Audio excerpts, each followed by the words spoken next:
I am talking to the defense attorneys for Bryan Kolberger and the quadruple murders dealing with the 4 college students that happened in Idaho, Moscow.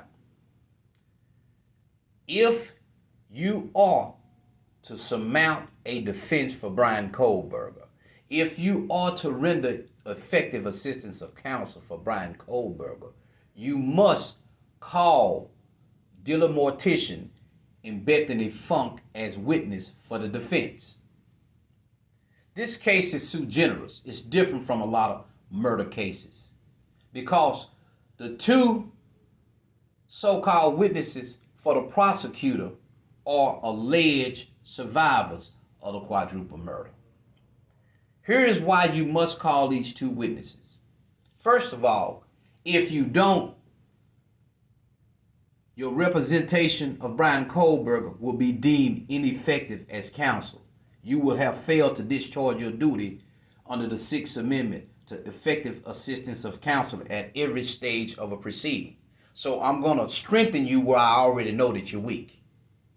Now listen, the reason why you can't just allow the prosecutor to call these two alleged witnesses, these two alleged survivors as witnesses for the state is because the prosecutor will be able to ask them direct examination questions. This would limit the defense to cross-examination only of those questions. So you must already expect that the prosecutor does not want to venture into questioning such as this. Dylan Mortician, was you drunk? How much did you drink that night? Was you clear-headed? Did you understand what you was hearing when you kept opening and shutting your bedroom door? Why did you lock your bedroom door? Why did you feel threatened? Why was you scared? See, you must be able to venture into direct questions like this, as well as such as this. When you woke up, what was the first thing you did prior to trying to arouse the victims? When you saw the victims, what came to your mind?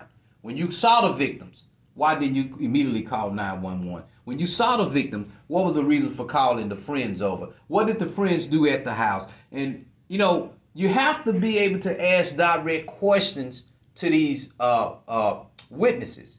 See, if you let the state just call them, you will ineffectively render ineffective assistance of counsel to Bryan Kolberger. Okay? So you better tighten it up. You don't have to thank me now, but if you don't go down this route, you will be found to be ineffective as assistance of counsel for Bryan Kolberger. Because once again, another reason why you must call these two alleged survivors, because they are not just witnesses for the state. Now one of these witnesses said that Bryan Kolberger is the killer. See, you put yourself at a disadvantage when you cannot directly examine a witness. And this is what a lot of defense attorneys do, court-appointed and paid attorneys. They put themselves at a disadvantage not calling the prosecutor witnesses as witnesses for the defense. See, this situation here with these killings warrant the defense for Bryan Kolberger calling the two alleged survivors as witnesses for the defense. Now, when you look at the fact that if we take these particular facts dealing with the Idaho murders and we apply it to like a bank robbery at Chase Bank, let's say that some employees at the Chase Bank get robbed at 10:30 in the morning. They take $500,000. Instead of the employees for Chase calling 911, they call the friends over to look at the crime. And then 5 hours later, they call 911. Now, the police is going to know, well, why didn't you call 911 immediately? Why did you call the friends over? They would take a different approach of that case. But yet, when we look at the two surviving roommates doing this here, they overlook the scrutiny of that conduct that they did. But let me tell you this here. There is no evidence that the purported DNA on the knife sheathing is Bryan Kolberger. We don't know if it was planted there. We don't know if somebody brought it prior to the police being there. There's a lot of DNA at the scene of the crime that the state has excluded. This weakens the circumstantial evidence case because they haven't found anything in a car to use against Bryan Kolberger. So you want us to believe that Bryan Kolberger could meticulously clean his car, taking out all the DNA, yet he left a knife with DNA on it, a knife sheeting with DNA on it next to the victim.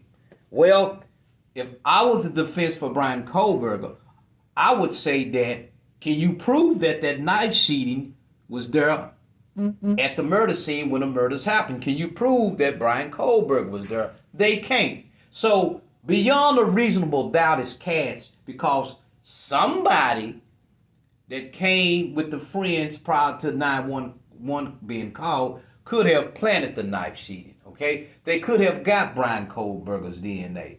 After all, Bryan Kolberger was in the area, more likely knew people at the frat party. So there you have it in a nutshell. When you attack the case for what it really is, the circumstantial evidence case can have a reasonable doubt cast on it when a jury look at it. Good morning. Welcome back to Speak Van Holden. If you like, subscribe and share.